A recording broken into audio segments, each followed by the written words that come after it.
那这儿屋头在就只有靠你了。你放心嘛。妈，我下去了。要得，路上慢点哦。你去给爸爸说一声哇。我晓得。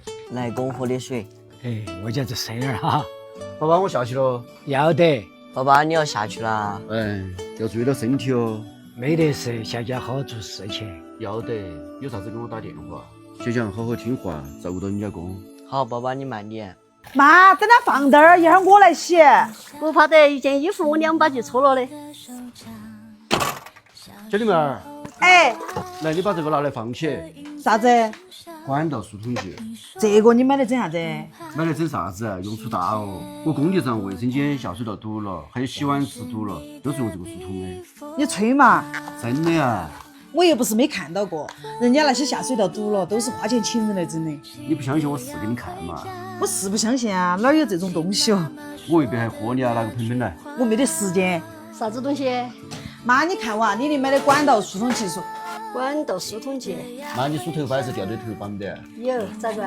你去给我拿点来，我试给你们看。我去给你拿起嘛，没得用，老子才跟你说。小弟妹儿，给我把烧水器头烧点水。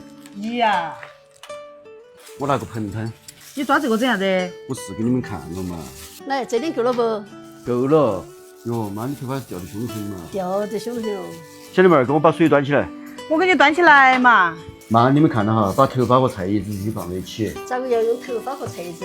卫生间下水道基本上都是这些东西堵的呀。不要到时候把下水道胶管整坏了。不会的，而洗澡间那个胶管，你拿剪刀去给我剪剪来。你想得出来哦，赵爸爸晓得你不遭掏嘛？不掏的娃儿你剪嘛。那要得。里头是啥子样的啊？看嘛，就是一些粉粉和小颗粒，我看你整得出啥子花样来。放在里面嘛，让你们见识下啥子是科技与狠活。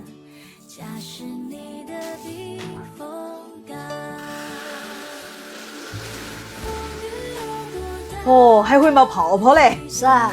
来，你用这个筷子捞一下，捞啥子？看下刚才放进去那些头发有没得？妈，这里头真的啥子都没得了。肯定没得了，你把胶管夹起来看下。好的。哎，还好的。好像胶管上的那些油都不在了。就是。咋个样嘛？我跟你们说啊，你们还不相信。我们又没用过这些。这种好多钱一瓶？29.9块3瓶。那还是不贵嘛。是不贵啊，要是屋头的下水道这些堵了，请个人来疏通要好多钱哦。这个我晓得。哥哥姐姐，如果是你家里边厨房下水道堵了，卫生间堵了，可以备一些这个老管家管道疏通剂，真的好用，操作简单又方便，而且还不贵哦，29.9就可以到手3瓶。有需要的可以点我视频左下角看看。娃儿，我全部给他拿进放起了。要得。还是跟我留一瓶下去用不了啊？你到时候又买嘛。好好，那我下去了。路上慢点哈。哎。